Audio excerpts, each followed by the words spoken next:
Ladies and gentlemen, you are now watching the hottest sports podcast in the South. The best damn sports podcast, period. This is...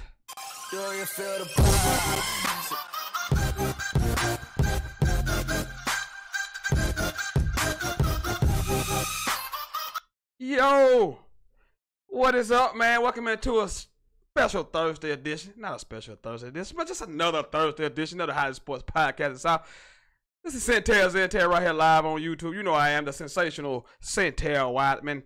I am joined by a man who needs no introduction. He is back for the millionth time, but I love having him on. Just a real bright sports mind. Greenwood's finest, the one and only Wentz Woolrich. You get better and better every day, man. Every time I come on, you get better and better. I like that, man. I try to do what I can do when I can do it. And all these guys need to take a lesson from you, man. You know what I'm saying? I try to do what I can do when I can do it, man. Welcome to the show. You doing it, man. You doing it. We got lots to get into, man.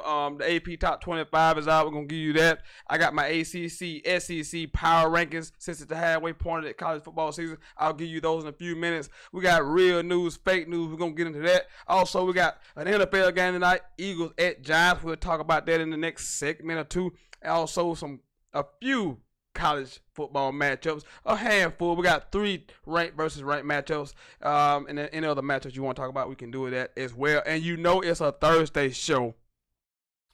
So that must mean I don't need a whole lot of introduction for this, but I'm gonna give it to it. I'm gonna give it one anyway. It's time, ladies and gentlemen, for Sentell's Sucker of the Week. Can you dig it, sucker?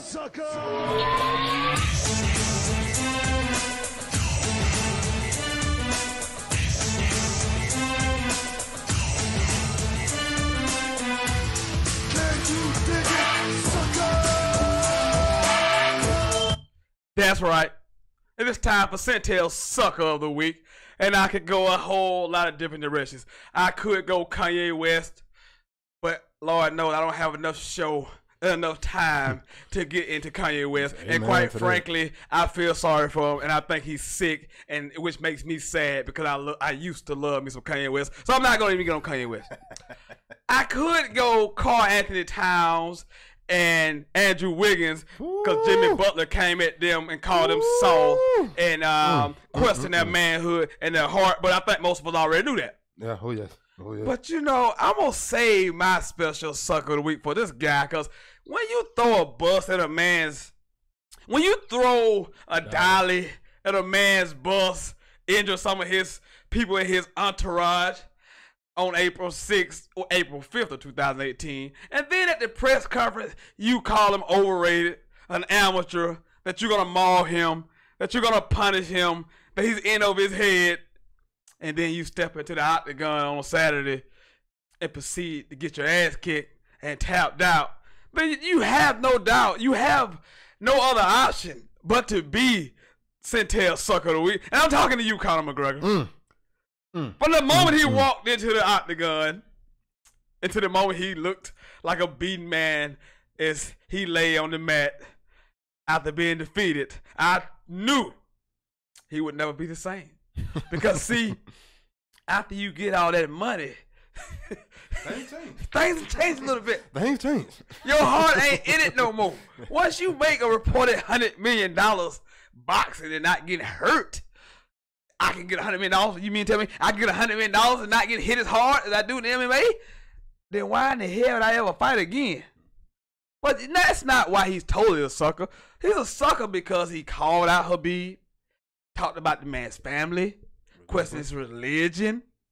So therefore, you know, once you do those things, you can't then go into the octagon and get your ass kicked. You can't do that, right? Oh, no. So, you know, here's the Conor McGregor. I hear he wants a rematch now, but I think the same result will probably be in order. Because once again, once you get $100 million, you're never the same again. You just don't have the hunger and the desire to be that guy that you used to be. So for that, Conor McGregor, you are without a doubt this week's Sentell's Sucker of the Week. Big sucker at that. Big sucker. Can I add on? Add on. You know what's funny to me is how everybody did not see this coming. I saw it. How did you not see this coming? I saw it coming. I'm gonna tell you who else need to be added on the Sucka of the week. We had many choices. Hold on, but I'm gonna just add. But if Conor McGregor gonna be on there, Dana White and the UFC deserve to be on there too. Because as a mixed martial art fan as myself, as I know you watch the promos for this fight. Yes, you've seen the build up for this fight. They used the video of the altercation that happened at Brooklyn at the Barclays Center. And at the time they said it was the most disgusting act they had ever seen, but yet they used it to promote the fight. Exactly. Go on. So by using that, I'm about to sound like a real Muslim right now. By using that, brother, how the hell you think that boy was not going to snap? And here's the thing that piss me off with people, over here in America, they thinking, oh, he's supposed to be like that, he need to be professional. If people really understood where that boy come from and just totally understand, you do not play about religion. Yes. You do not play about family. Yes. Don't come and try to attack them and then just come out some, like, I think it was in the third round, it's a video where Conor is telling him it's all business. Hey, bro, I don't know where you come from, but personal. Hey, it's personal. Very personal. It's personal. Very personal. Another question. What about the altercation after the fight, though? What did you think about that? That was crazy, man. I did not expect Khabib to do that, but once again, these guys were really furious, and they had that animosity built up. They wanted them guys back for that incident because that incident changed a lot of things. I think one of the guys got injured. He was supposed to fight, so therefore he couldn't win the title at that point. So a lot of things changed at that point. And you throwing dollies at people, buses and stuff. This is people's livelihood at stake. 3 guys got injured or whatever. So I mean, just a lot of hate came out at that point. Them guys, they really wanted to get at McGregor. Then that shit he talked at the press conference, it kind of took it over the top. So it did. I mean, you called one of his, I think his agent, a damn terrorist snitch, and and what really pissed me off, people just so just backing up Conor and all this stuff this man has done. And we're gonna act like he done nothing wrong. That's what pissed me off the most. I'm gonna be honest with you. It was unprofessional for Khabib. Is that how you say it? Unprofessional? Khabib, yeah. Khabib, yeah. It was unprofessional, but I can't. It's hard for me to be mad at him because everybody seen this coming. This man is trashing his family. You're talking about his dad, his religion. How y'all people not see this coming? It was plain. It was plain as a freaking clear window, man. That was I knew it was gonna happen. Like something was gonna happen after the match. I didn't think it was gonna go to the extent, but once he and I'm gonna be honest with you, if the police ever thought about chasing that boy, you can go and forget about it. If he get to a fence, he's gonna hop that thing within a second. Cause he hopped over that fence so fast, man. I didn't see it coming. It happened so quick. I didn't see it coming. What you think about them guys sucker punching Conor though? But again, them guys was trying to get at Conor. Them guys got a lot of animosity built up at Conor. And Conor did take a swing at one day. The trainer. Yeah. So they wanted Conor, man. So this thing was brewing for a while. So once he whooped Conor's ass, they wanted more. They didn't just want to kick Conor. They wanted to embarrass everybody who was involved. So I'm hoping for a rematch. Cause look, I will say this. Look, this is a perfect build up for the rematch.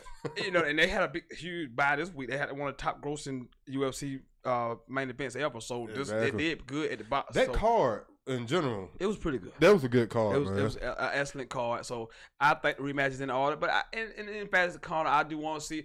Even though I think his heart is gone, his heart's not in. I think it's running around all over again. Once you lose, you get the money. He already got the money, but now he done lost. I think the invincibility has worn off. Yeah. Do he want? I want to see him fight him again because I don't think Conor was in shape. But do he have a desire to get in shape to want to make that fight? I mean, but I want to see him get a rematch. I would love to see a rematch too. In a way, my thing is, I honestly feel like it would the same thing would happen again. Khabib will whoop his ass. I'm gonna be honest with you. I want to see Khabib and Nate Diaz. That's what I want to see, man. Where is Nate Diaz in life right now? Man, he's back. He's back now. Where is he in life though? Is he? I mean, where is he at? Because we don't never know about Nate. Yeah, that's true. I think he's fighting at the next at UFC 230. He's gonna fight then. And I think he's been gone for a while now. So this definitely gonna tell us, a whole lot, what I'm saying? See if he still got it. John Jones is coming back in December. Can he stay out the sauce? Man, to sauce. More like flour hell. Just sauce. I just need a thousand sauce. Hey man, welcome into the show, man. That's Sentell Sucka of the Week. Conor McGregor, you Sucka of the Week. But honorable mention to Kanye West, Sucka, and honorable mention to Cat Towns and Andrew Wiggins. Both of y'all some damn suckers too. Let a man walk in there with some straws and kick your ass. The Supermax player got studded by some damn some Strubs and Jimmy Butler. Embarrassing. Let's go. Let's kind of transition over to college football. I did say transition. Did that. There we go. Let's give you I'm gonna give you the top 25 AP rankings, and then we're gonna get into the ACC, SEC power rankings. The first power rankings of the year for me. I like to wait to halfway through the season for NFL and college. So we are technically at the halfway point of college football, and then NFL will be later on down the line. We'll do college and NFL on the same days when those days come up in the future. But all right, now let's go to the AP top 25. At number 1, Alabama Crimson Tide. 59 first place votes out of 61. Georgia's number 2. Number 3 is Ohio State. Number 4 is Clemson. Number 5 is Notre Dame. Number 6 is West Virginia. Number 7 is Washington Husky. Number 8 is Penn State. Number 9, the Texas Longhorns. Number 10 is the UCF. Number 11 is Oklahoma. Number 12 is Michigan. Number 13 is LSU. Number 14 is Florida. Number 15 is Wisconsin. Number 16 is Miami. Number 17 is Oregon. Number 18 is Kentucky. Number 19 is the undefeated Colorado Buffaloes. At number 20, NC State. At number 21, Auburn. At number 22 is the Texas A&M. At number 23 is South Florida. At number 24 is Mississippi State. And at number 25, the undefeated Cincinnati Bearcats. Round out your top 25. I like that. Let's get into these power rankings. The first edition of the Sentell's college football power rankings. Let's get into them. ACC, SEC. Let's go. All right. Obviously, we're going to start at 14-1. Let's start with the ACC first. At number 14, Louisville Cardinals. 2-4 overall. 0-3 in the conference, including that heartbreaking loss to Florida State where they should have won the game. Last week they got blew out by Georgia Tech. They are just an awful football team. I don't know if Bobby Petrino will come back next year or not, but they just look a mess. At number 13, the North Carolina Tar Heels. Another terrible football team. They're 1-3 overall. 1-1 this week. They host. Yeah. They host 2 people this week. They host the Virginia Tech Hokies, but they also host Kelly Bryant for an official visit this weekend. I see. Kelly Bryant would be on hand at North Carolina, and if I had my say. Don't kill him. No.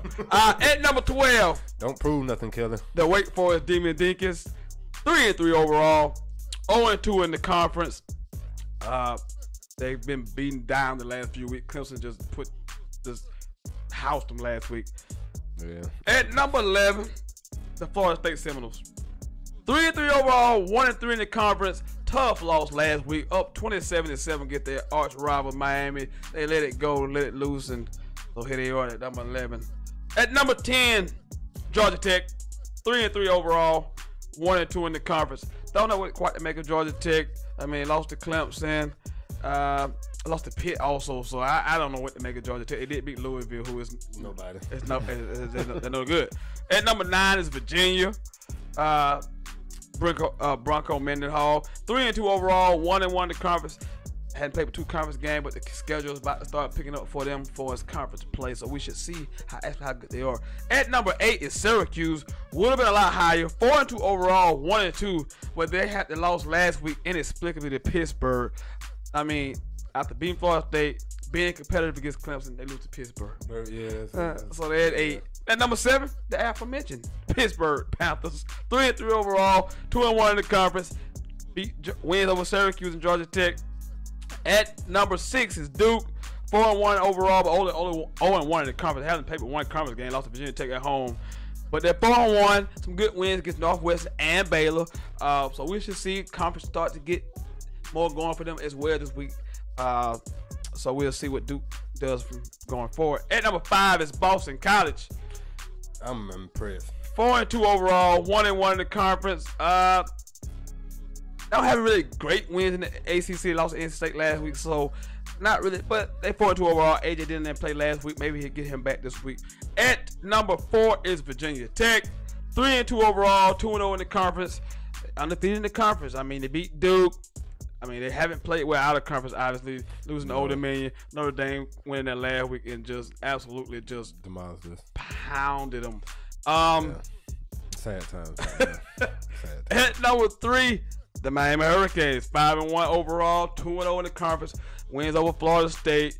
I mean, I'm still not impressed. They did bench Rozier a few weeks ago, so going with the young kid at quarterback. Maybe Mark Rick is on to some big comeback win last week against Florida State. At number 2, the undefeated NC State Wolfpack.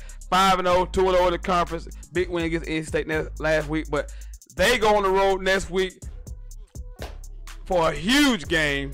Might be at home. Maybe at home against the number 1 team in my ACC Power Rankings, the Clemson Tigers. Obviously 6-0 overall, 3-0 in the ACC. Any problems? Any corrections? Anything you want to say about the ACC Power Rankings? Nothing wrong with the Power Rankings. I think they, it's fairly put together like it should have been. So I don't see nothing wrong with it. I think it's gonna be looking. It might get changed around a little bit if anything happens, Virginia Tech. All right. But right now, like I hate to tell people, but the ACC is definitely not looking good right now this year. No. It's not looking good at all. Us definitely, man, we got the hell beat out of us the other night. And it's, I mean, we got to, I suppose, for the second time again, our DBs suck. This is gonna be rough. All I can say is Bud Foster mix up some fronts that can get us some pressure. That's the only way I can see us winning from here on out. Like, our safeties and DBs suck, but everything in as far as the ACC, I'm very proud of NC State and Boston College where they at right now. Even though Boston College hasn't had that, that provable win, and still, I mean, by this time last year we would have been talking about them being Louisville spot. You know what I'm saying? So I'm very happy for them, man. Absolutely. Those are the ACC Power Rankings. Let's move on to the SEC Power Rankings, and then we start again at the bottom. Because we started from the bottom, now we're here. At number 14, the Arkansas Razorbacks. I don't think this needs any explanations. 1-5 overall, 0-3 in the conference. They lost to everybody. Everybody. North Texas, everybody beating them. Chad Morris, tough start, but Chad Morris, hey man, hang in there. We praying for you. At number 13 is Tennessee, 2-3 overall, 0-2. Same thing for Jeremy Pruitt, tough start, man. I'm not praying for you because you're Tennessee. I don't care if y'all don't win. At number 12, Derek Mason and Vanderbilt, 3-3 overall, 0-2 in the conference. Is the Mizzou Tigers, 3-2 overall, 0-2 in the conference. Lost to South Carolina last week, and I would go with the senior. Senior played really good last week. I don't know why they're giving this job back. Take a trip up to Columbia and hit him across the knee, like Nancy. Nancy Kerrigan. Yeah, I don't know why they're playing Jake Bentley this week, but it's a huge game for Jake Bentley. A&M comes to town, so this is a huge game. Time for him to prove himself. Got to find himself. Home game against a good team. We got to see what he is. At number 8 is Auburn, 4-2 overall, 1-2 in the conference. They lost to LSU, and they just lost last week to Mississippi State. We don't know how good Auburn is. They look like they are struggling. At number 7, the aforementioned Mississippi State Bulldogs, 4-2 overall, 1-2 in the conference. Had to put them ahead of Auburn because they did beat Auburn, but they got the same record. At number 6 is Texas A&M, 4-2 overall, 2-1 in the conference. Good win against Kentucky last week. They get South Carolina this week. I told you they go to South Carolina this week, so be interesting to see how that game turns out. At number 5 is Kentucky, 5-1 overall, 3-1 in the conference. And I know what you're saying. A&M beat Kentucky, but A&M got 2 losses. Kentucky got 3 wins in the conference. And all these teams I'm about to name the next 4 teams, I don't know how to really separate them other than eye test, but who I think will win on neutral field right now, who I think has the best win of those groups. Texas A&M, that's a good win against Kentucky at home. And at number 4, I have Florida. 5-1 overall, 3-1 in the conference. They lost to Kentucky. But at number 3, I have LSU, 5-1 overall, and they're 2-1, but Florida beat LSU. So Yeah, no, I could. So, I mean, I just think, looking at a neutral field, which one of these teams will beat the other team right now going forward. And this is right now going forward. I see those teams as better. So I have LSU at 3, Florida at 4, Kentucky at 5, A&M at 6. Cause that's where the jungle's at. The jumble is 3 through 6, but I think it's really 3 through 5 because those teams are 5 and 1. But Kentucky and Florida are both 3 and 1 in the conference, so that's a big difference. At number 2, the Georgia Bulldogs, 6-0. 3-0 in conference. Schedule starts to get tough this week. They go to Baton Rouge. At number 1, I think this is pretty no-brainer. 6-0 Alabama, 3-0 in the conference. Tua Tagovailoa, 18 TDs, no INTs. It's scary. Can we say that Will Greer got some competition for the Heisman? Absolutely, but I don't think the race is over. I think we got a lot of games left. Alabama's schedule hasn't been tough either, haven't been tested, so we shall see. Agree. We shall see as we go along. But those are your ACC, SEC power rankings, and we'll be doing those every week mostly, and then we'll get the NFL in here as soon as the halfway point through the season. I like to wait to see who I know what these teams are, because if they had a wait to do rankings instead of do preseason rankings, it would look so much different. But I wait. I get a good, truly gauge of who these teams are at this moment. And that's who they are. So, those are your power rankings for the week. And let's move along. Right after this break, we're going to take a break, and then we'll get into the SEC. We'll get into the college football weekend and go to some of the games of the weekend. Right after this short break, we're going to do that. We'll be right back.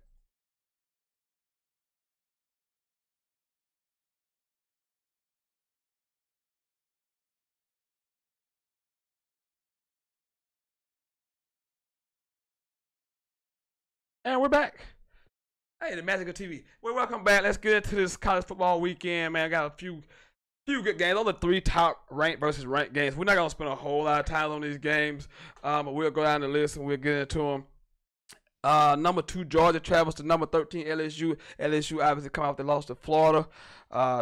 Georgia hasn't really been tested so far, so they are undefeated, 6-0 against LSU and Baton Rouge. Your thoughts about Georgia at LSU this weekend? Ooh, that is gonna be.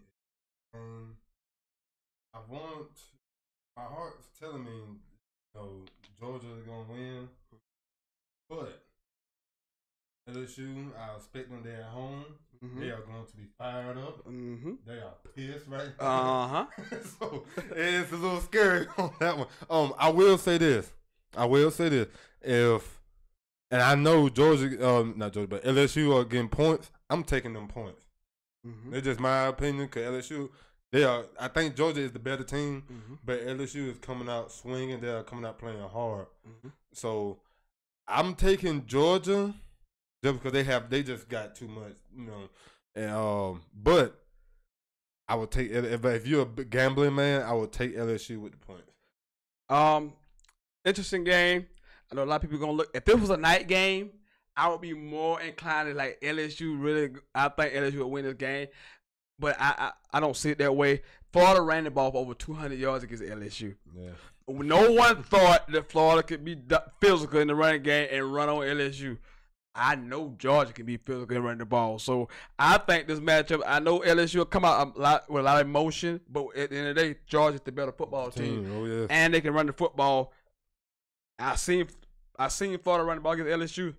I know Georgia can run against LSU. I think LSU is also limited in the passing game a little bit, so I think Georgia can contain them in the passing game because they'll stop the run. I think Georgia wins this game. I don't think it's convincing because it's on the road at LSU, but yeah. I think they kind of handle LSU. I think they win by like 6 points. So I think Georgia goes in the Baton Rouge to get the win. Oh yeah. Another big game is out in the Pac-12, your favorite conference. Whew, number 7, Washington is at number 17, Oregon. Washington has been really good since the opening loss to Auburn. Oregon had a chance to get a big win a few weeks ago at home against Stanford, blew the game. But Justin Herbert and the Oregon Ducks put up a lot of points. But Chris Peterson, here come the Huskies coming to town. What do you expect from the Huskies and Ducks in Eugene this weekend? Honestly, I haven't watched Oregon that much, but I have watched Washington, and they definitely have significantly got better since that opening loss. And I'm a fan of Chris Peterson. Going back to Boise State, I'm a fan of his. But I definitely, I think honestly, it might turn out to be a shootout. In my opinion, I just feel like it's gonna be a shootout. But I think Washington will still beat them by a touchdown. This is gonna be an interesting game. It's that home field advantage of Oregon is real, man. That's a tough place. That's a tough place to place. But this is an elimination game for Washington. They can't lose any more games. Exactly. So there's a desperation. and for the Pac-12, it's desperation because this is the last team left. Stanford's trash. They just got beat again last week. Yeah. USC is god-awful. This is their holy hope. So Pac-12 needs Washington to win this game. Washington needs to win this game to have any chance of making the playoffs. So I'm going Washington. A significantly close game because I think Justin Herbert makes some play, but Washington has a really good defense. So I think Washington wins the game at Eugene this week. They need to win this game. They have to win this game. Go Washington. Huskies. And on the nightcap, the number 15 ranked Wisconsin Badgers travel to the Big House in the number 12 ranked Michigan. A good old fashioned Big Ten slugfest is about to ensue. Wisconsin at Michigan, Harbaugh, Chris, thoughts? I am so ready to see this. I know it's just like me. I'm just a big fan. There's nothing wrong with the nice deep ball and all that stuff there. But you hear Wisconsin and Michigan, all you can think of is just it's gonna be a lot of two tight ends, fullbacks. I'm telling you, like Wisconsin. One thing I love about Wisconsin, and we done talked about it before. They know who they are. They're not going to try to sit here and pit two receivers over here and two receivers over there. Shotgun. No. It's going to be straight up pro style, fullback, 3 tight ends. And then they're going to run that ball down your throat. That's just point blank, period. But Michigan, I don't know. I'm just a Harbaugh guy. You know what I'm saying? Hard for me to go against them. But Wisconsin is just that, like I say, that team.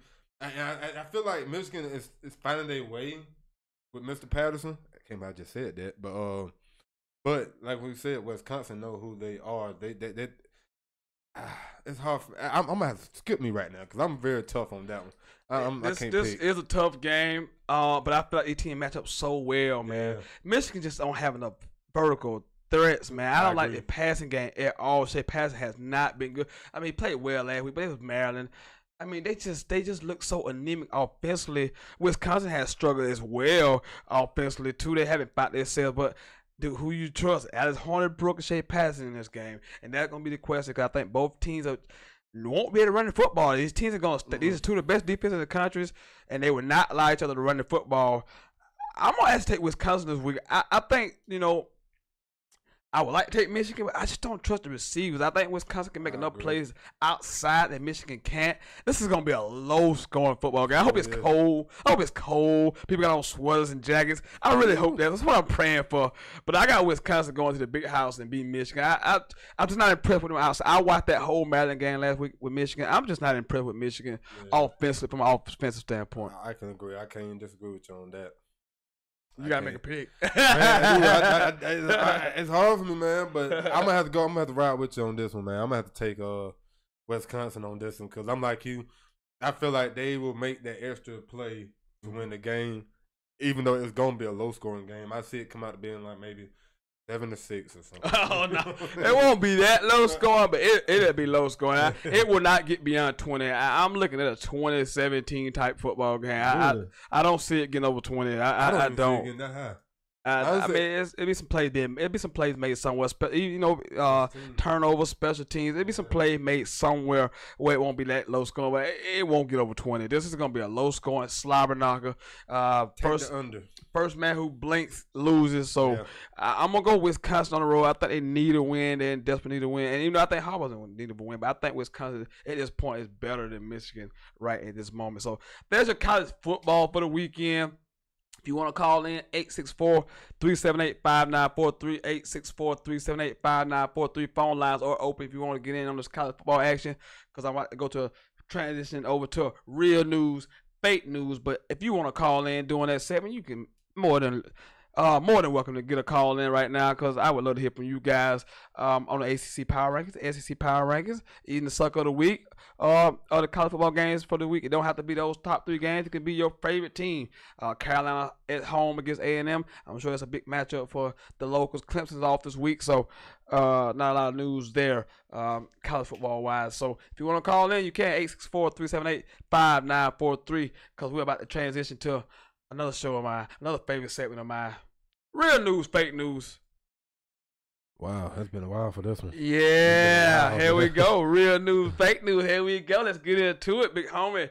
All right, you know how this works. I say a statement, a blanket statement, and then real news, fake news. If you think it's real news, you agree with the statement, and then you make your points for why you think it is what it is. And if it's not real to you, it's fake news, and then you tell me why you disagree with whatever said statement I make. So here we go, big dog. And if you're out there, you can answer along to it with your comments. I can see them. And if you want to call in on Real News, Fake News, you're more than welcome. 864-378-5943 right here on Sentell, the hottest sports podcast in the South. All right, Real News, Fake News, big dog. All right, let's go. Let's do it. First one. The number 5 ranked Notre Dame Fighting Irish are a legit playoff contender. Is that real news or fake news? Man, I'm going to go fake news on this. I'm going to go fake news. And here's why. Alabama, Georgia, Clemson. I'm not even going to – I don't even want to count Ohio State because I feel like Notre Dame can beat them. But the one team that I feel like a lot of people are sleeping on, West Virginia. I feel like a lot of people are sleeping on West Virginia. If not West Virginia, I also think Texas is on their way back. I think they really just shook up the whole Big 12. But I feel like that, those Texas, I feel like Texas can beat them. West Virginia can beat them. I feel like they can beat Ohio State. But for the Alabama, Georgia, Clemson, no, they can't beat them. So I don't see them being a playoff contender. He says it's fake news. What did the host say? The host say it's real news. I am a believer in Brian Kelly and the Notre Dame Fighting Irish. They have beaten 3 ranked opponents at the time they played those opponents. They were all ranked. Stanford, they beat them.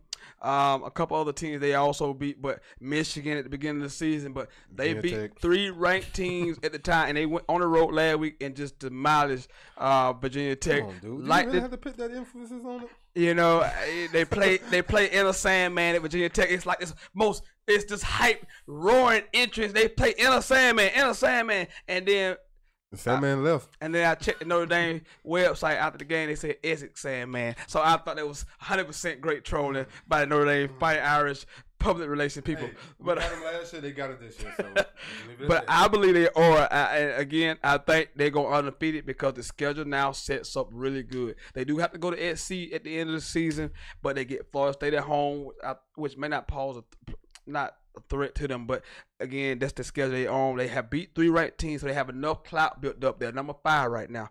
They don't have a conference championship game, so they have to go undefeated.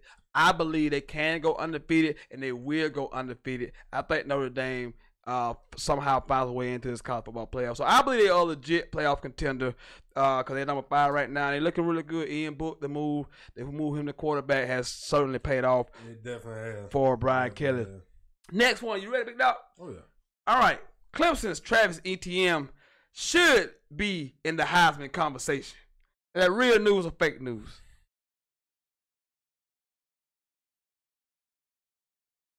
Clemson 6-0, right? Yes. Guy had 761 yards. Yes. 11 touchdowns. Was it 9 yards? 9.2 yards a carry. On 83 attempts. Yes. Heisman him, please. Real news. That's real news. Real news. And don't pick that on you. I totally agree. I looked at these numbers and I thought to myself, he has there's guys who got more rushing yards, but have significantly more attempts. This guy has 83 attempts. He doesn't even have 100 attempts in 6 games. 6 games. That's amazing. That's amazing. 9.2 yards a carry. He has 11 TDs in 6 games on 83 attempts. He should most certainly be in the Heisman conversation. 61 yards. Right? And I think that he will, because even if you double his number right now, because they have it through the season, that's 1,500 yard rushing. That's 22 TDs. But I think I think his workload increases, so he gets more than 83 attempts. So I think his numbers goes up. I think he's gonna have at least about. So I think he's gonna have more than 200 attempts for the season. You would think they're gonna ride him. It's about to get a little cooler, so it's time to start giving the ball. Yeah, I mean, but so lately they've been feeding his horse. So I mean, you look at these numbers, he should definitely be in a Heisman conversation. I know it's a quarterback. Everything is about the quarterback in college football and NFL. We worship the quarterback. We get it. We get it. We know Will Griffin for all these ridiculous numbers. We know Tua Tagovailoa has been great. We know Kyle Murray's been great, but Travis Etienne should definitely be in the Heisman conversation. All right, the next one. The number 2 Georgia Bulldogs are the second best team in the country. Real news, fake news. Real news. Real news. Honestly, I think if you line them against Clemson, I think today they'll beat Clemson. Single-handedly. I ain't gonna say that. I'm not saying they're blowing them out. Okay, I didn't say a word. I honestly think from every phase of the football, they are better.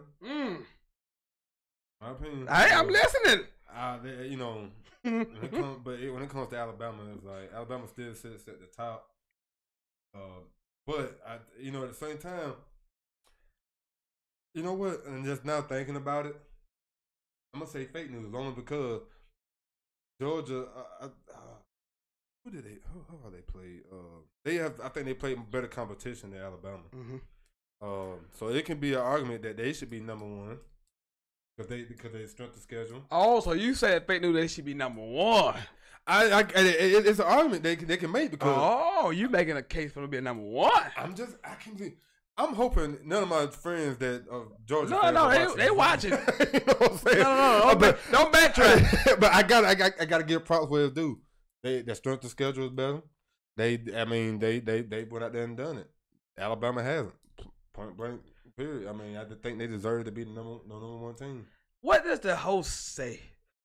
The host say is fake news, and I think Georgia's a top 5 team. But to me, the second best team in the country is Ohio State Buckeyes. And here's why I think Ohio State is the second best team in the country. Ohio State has played 2 ranked opponents. TCU, at the time, they was number 15 in the country in a neutral site.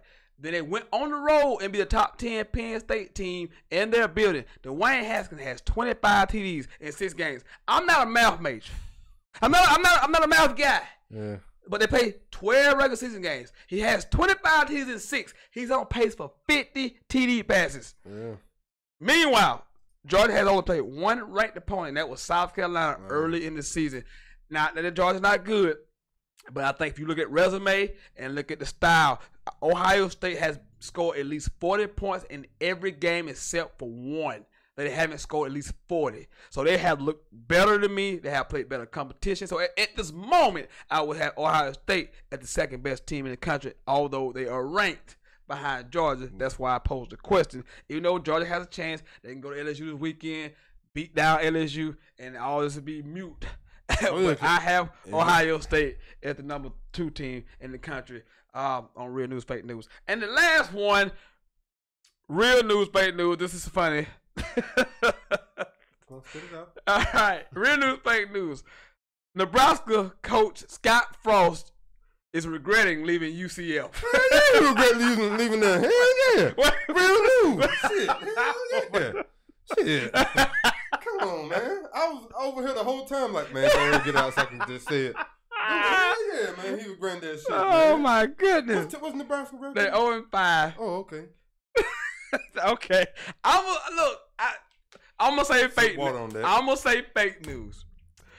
Look, man, he knew what he was inheriting. I hope, because he knew Nebraska was down. They've been down for years. They have been bad for years. Eric Crouch. That's how bad it's been. They haven't been good since the early 2000s. So I think he knew this is his dream job. This is the job he wanted to be at. I don't think he regrets it right now. Right now, five games in, they starting to show some signs of improvement. I don't think he regrets leaving UCF. I think he knows. Man, y'all better not listen to this damn man. Do not listen to that man. All right, I'm telling you, Scott. Dude, look, you got yourself in the jam right now, man. Quite a pickle. It was a big pickle. Quite right? a predicament. It was ridiculous. Dude, just make your money. Keep a smile on your face. Just know better days are ahead of you, man. They are ahead. I just think that I don't think he's regretting it, but you say, dude, that was real news. That was real news, fake news, man. We're gonna get to the NFL in just a second. We'll get to that in just a few seconds, but let me mention that the MLB playoffs are down to the final four.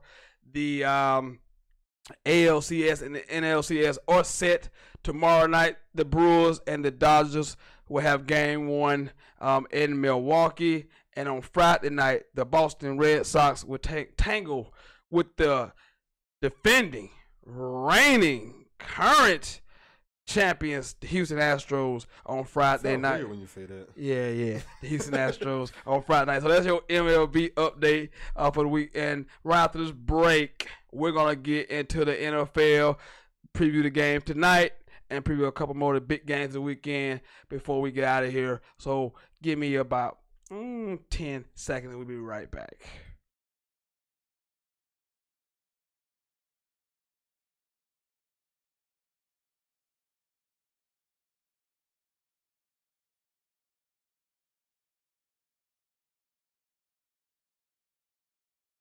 And welcome back to the show, man. The Sentell, the hottest sports podcast in the South, the best damn sports podcast, period. I am joined by my main man, Wentz Woods, is in the building. We've talked my Sucka of the week. We did real news, fake news. We gave you some of the best matchups from the college football weekend. We also did my ACC and SEC power rankings for the week. Now let's move on to the NFL. And before we get into the NFL, let me just mention that I had a poll question up on Facebook tonight about tonight's NFL game, Giants and Eagles tonight. I asked you, simply put, who would win the game tonight? And so far, let's see what we have here. We have more votes for the Eagles than the Giants. So right now, it's more people think the Eagles are going to take the game tonight, but we are about to break that down right now. So 2 and 3 Eagles coming to town after a loss to the Minnesota Vikings last week. The Giants lost a heartbreaking game to the Carolina Panthers on a 63-yard field goal at the buzzer after they drive down and get the win. So Eagles at Giants, what are you expecting tonight? I'm gonna be honest with you. I'm expecting the Giants win. That last game in Carolina was probably the first game this year I felt like them pieces, everything started coming together a little bit. Say what you want to say about Eli, but he looked a whole lot better last week than he did previously. I just feel like they keep moving Odell Beckham around, have him moving, have him doing all types of stuff. I think that would help out a whole lot. Definitely got to find ways to get the ball in Saquon Barkley's hand. I would wish they would run a lot more screens and a lot more even like swing routes. Do y'all even still run those in the NFL? But I definitely want to see them get the ball in the hand now, because I feel like in order to set up for those guys like Odell and Sterling Shepard, yeah. In order to help get them that catches that they want, make sure that offensive line can do what they can do and get Barkley those holes, get him running, get him started early. Eagles they're just right now. We beat them. Yeah, And Mariota went like 340, 350. So Eli, dude, if you can at least put up 300 yards against the Eagles, then something ain't right. But I'm actually gonna take the Giants on this one. This is a tough game for me, man, because we waiting We're waiting for the Eagles to flip that switch. We don't, because they haven't looked good. First of all, Carson Wentz is getting hit entirely too much. He's been sacked 12 times in 3 games already, and he got harassed last week. I watched that Minnesota game. He was hit constantly, harassed. Jay Ajayi is not out for the season. They didn't have a running game to begin with. He's gone for the season, so they're going to ask a lot more of Carson Wentz. It's a short week. You know me, I always favor the home team, even though it's the pathetic 1-4 Giants. I think they could sum it up enough something, and I think the Eagles are starting to doubt themselves a little bit, and I think the Giants win a close game tonight, even though it wouldn't surprise me if the Eagles did come out with a win, but I'll pick the Giants for show purposes. I just want to throw this in here. I'm about to sound like Steve A right now. My sources have told me that they are trying to acquire LaShawn McCoy. Which would be a great move. I don't know why nobody has tried to get LaShawn McCoy out of Buffalo anyway, because I'm sure Buffalo would trade him. They are clearly rebuilding with a new quarterback. So, and he's making a lot of money for a bad football team. So why not get him out of there? It would definitely help, because now you look at it. Now Corey Clement will get a lot more carries, but they like Smallwood. He's the guy that seemed to be getting all the carries of late. But no running game. Carson getting hit way too much.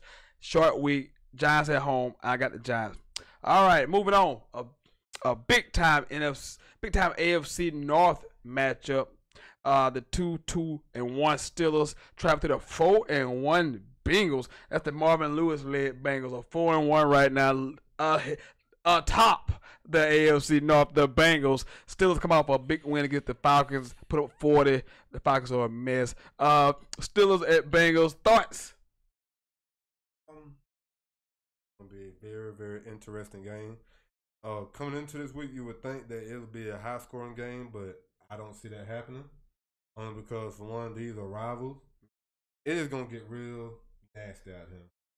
People, if you do not know the history between these two teams, it is about to get real nasty out here. I'm gonna be parked on my couch watching this game. Speak on it, son. It is about to get nasty. But I will say this: I am so impressed with the Bengals right now. I am so impressed with them. Andy Dalton, dude, do not let me down. Do not let me down, man. So you picking the Bengals? I'm picking the Bengals, man. I'm picking the Bengals. I just feel like, they're just clicking right now, man. You know what I'm saying? They're just clicking. Even though the Steelers right now, they like the wheels are starting to turn, but I feel like the Bengals are just like they're rolling. I don't know what to do right here, because still got to win that week, but Atlanta has been giving up points to everybody. Yeah. And then when the Bengals get prosperity, they just don't know how to handle prosperity. The Bengals should win this game, but they won't. I'm taking the Steelers, man. I can't trust Bengals. I gotta see Marvin Lewis do it. They are playing really well. Joe Mixon gives them something. They ain't had a running game, and they they always play really good defense. They got some really good defensive end, Johnson and them guys. They can really get after you, man. But God, I can't trust them. Last time we trusted the Bengals, they laid an egg at Carolina. Steelers really need to win this game, because you lose this game, you 2-3-1, so you basically 2.5 games out of first place. That's a long way to hold. So I'm gonna go Steelers on the road. I don't, how I feel about the Steelers. I really don't like this pick, but I don't trust the Bengals, man. They get prosperity. They just like the team we're gonna talk about in the next block. I just can't trust when they get prosperity. I just can't trust them. So I'll take the Steelers. You got Bengals. I'm in a good AFC North matchup. And next matchup, the 3-2 Jaguars travel to the 2-3 Cowboys. Jags coming off just a humiliating loss to the Kansas City Chiefs. Blake Bortles just looked absolutely pathetic. And just Can you say that one more time? Pathetic. Woo! Pathetic. Blake just rolled off your tongue. He looked pathetic and downright disgraceful against the Chiefs. And the Cowboys come off a tough loss to the Texans on Sunday night, overtime loss. Jags, Cowboys, your overall thoughts of the game and prediction? Hate both of them. With a passion. Well, I think I hate Cowboy fans. Oh, yeah. I really do hate the Jags. I understand. I think we got a curse on them for some reason. Yeah. 5 out of the last 7, y'all beat them. Yeah, but I'm going to make a proposal. Jacksonville, GM, I'm hoping you're watching this right now. There's a quarterback. He deserves, I think he got injured. But I feel like with the quarterback play they have right now, and I honestly feel like they have nothing to lose because they have when Leonard Fournette's in the game, he's a game changer. Mm-hmm. But I also think they should pull the trigger on this. Trade for my guy, Tyrod Taylor from the Cleveland Browns. Mm. And I feel like they need to trade for him because I feel like if this keeps going on, because it seems like every time he plays the tough team, the top teams in the conference, he nuts up every time. So I just feel like, before you try to think about paying him some big money or something. They already gave him a contract extension, so he already Wow. So he got 3 years this offseason. So he's not going anywhere. So he's locked in. What the hell, man? 3 for $54 million, if I'm not mistaken. Well, I'll tell you what, you're just making the argument for Cap even better, but I honestly think they need to they need to look into that. That's just my opinion. But in that game right here, I just think that defense they're gonna swarm. They're just gonna eat that Prescott alive. Zeke, I feel like they need to start trying to run some screens with him too. Get the ball to him out the backfield because he's the only real playmaker they got. Only one they have. What? I just got one question. Cause Jerry Jones ran his mouth the whole offseason about this accusation. And this accusation hadn't done nothing yet. And I'm talking about Tavon Austin. What, man, please. What the hell? Everybody know Tavon Austin was no good, except for the Cowboys. Every receiver they picked up was trash. Yeah. You look at this game. It's no tough game for me because I don't know what I'm gonna get out of Blake Bortles. But what I do know, the Jacksonville Jaguars are gonna take away the run and make Dak beat them in the passing game, and they got the number 1 pass defense in the league. That's not a good recipe. Against those receivers, against Jacksonville cornerbacks, those guys against Jacksonville receivers. The only way the Cowboys win this game is that Blake Bortles turn the ball like he did this past week against Kansas City. I agree. I'll take the Jazz in a close game because the Cowboy defense is good. I think that Blake can make a few more plays than that because he got some playmakers. This Blake Bortles, I just don't know. They can. We'll have a different discussion later date, but I don't trust the Jazz doing anything significant as long as Blake Bortles is quarterback because I just can't trust him. He just imploded last week, and they had no shot in that game because he was awful. But I do have the Jazz beating the Cowboys. Zeke is the only playmaker you have. They have no receiver whatsoever. I mean, so it's embarrassing. Let's move along. Both of us picked the Jags. The 3-2 Ravens are at the 3-2 Titans this week. Ravens come off a loss in overtime to the Browns. Titans come off a tough 1-point loss to the Bills and Josh Allen's. How do you see the Ravens and Titans match up? This used to be a good matchup back in the day, Ravens and Titans. Man, it's like renewing the old rivalry. I was just watching that. They got like a little documentary about the rivalry between Eddie George and Ray Lewis. Yeah. I don't think it ever can get like that between two guys who literally, like, them guys, like, people don't realize, if you wasn't born to watch those games back then, when you talking about two guys meeting every single play, and I'm talking about the physicality of those games. Oh, man, it was something else. And it kind of throw me out about, the generation now because they just, oh, hell. Well, the rules do that too. I know, but them guys, they banged back then, but, man, we got to definitely. I think the major thing that is killing us right now, Derrick Henry. Yeah, he's been bad. Derrick Henry, Deion Lewis, he's not that in between the tackle type guy. Just change the pace back. Exactly. But Derrick Henry, he's definitely because of his play, it's putting a lot on Mariota.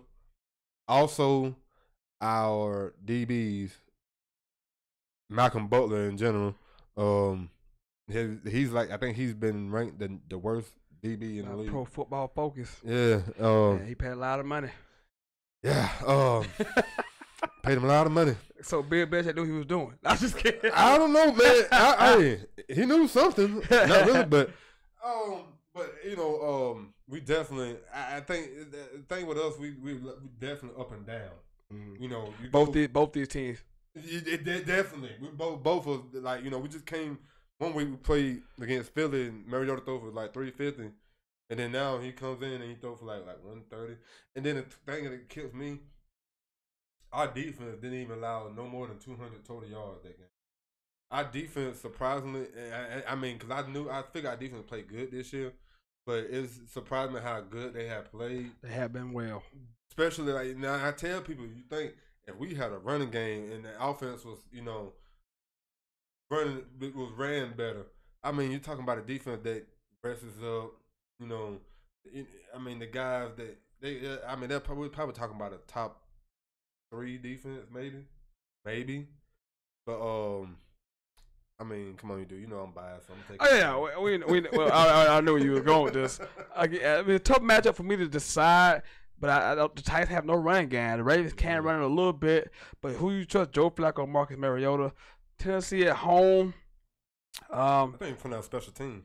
Yeah, it could. But in that case, Justin Tucker is the best kicker in the league. So give me the Ravens at Titans. Thank you. Ravens at Titans in a close game. If you pay attention, our punt return and the kick return is getting better. But I'm just throwing it out there.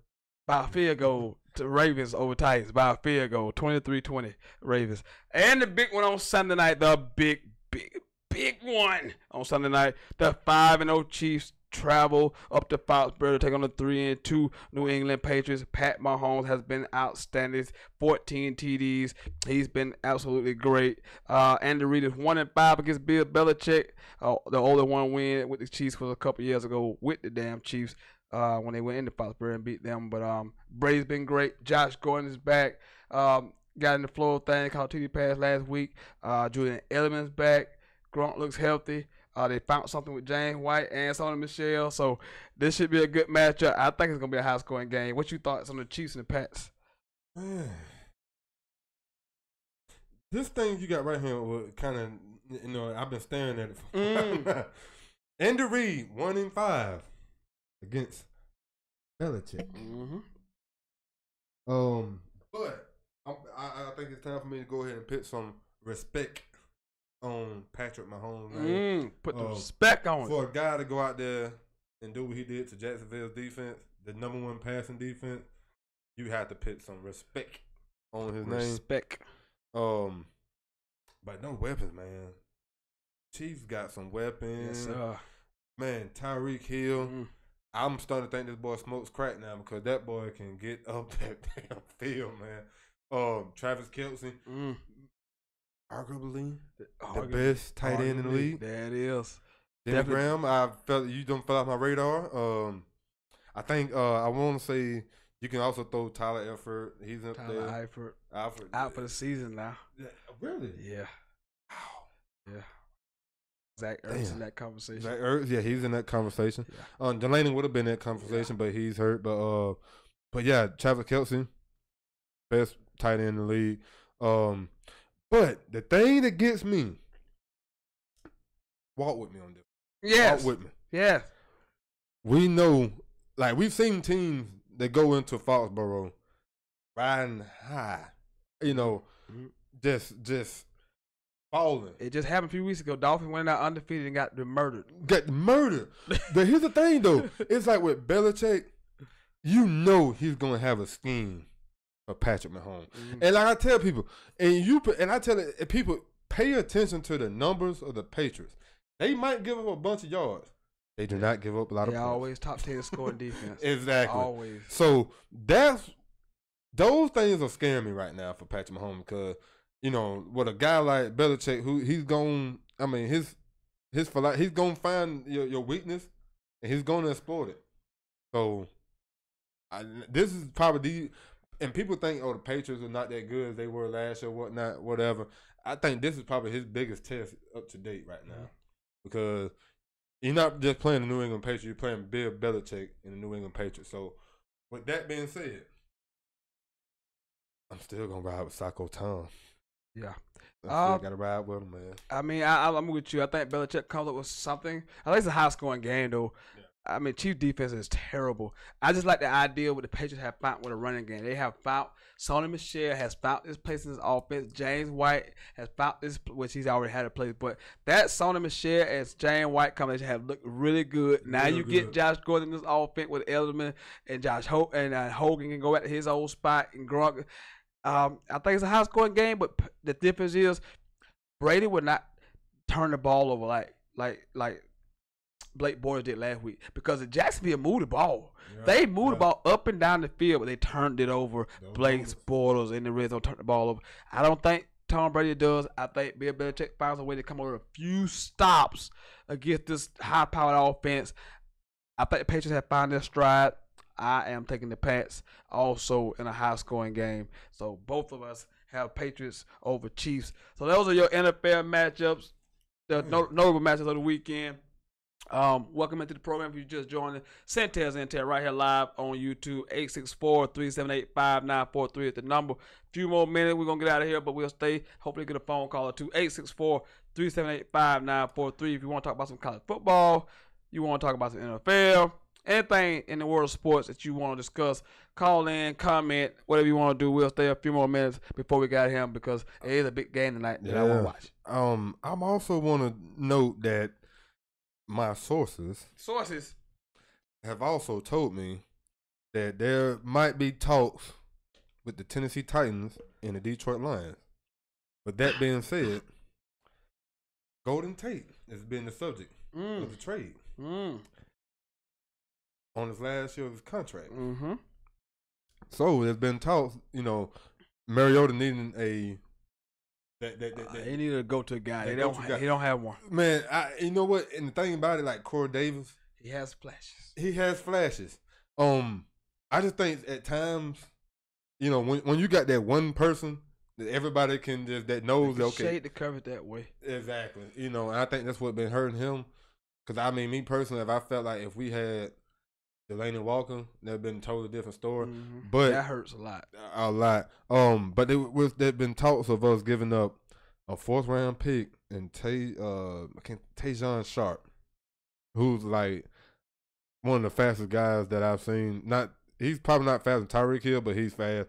So there've been discussions about that. Definitely need to make a move. I've heard there was saying things. Titans are looking into the receiver market. They need another guy. If this offense is gonna get better and improve, they gotta have another guy because you can just take Corey Davis away, stack the box. And I think that's part of the reason why the running game hasn't been good.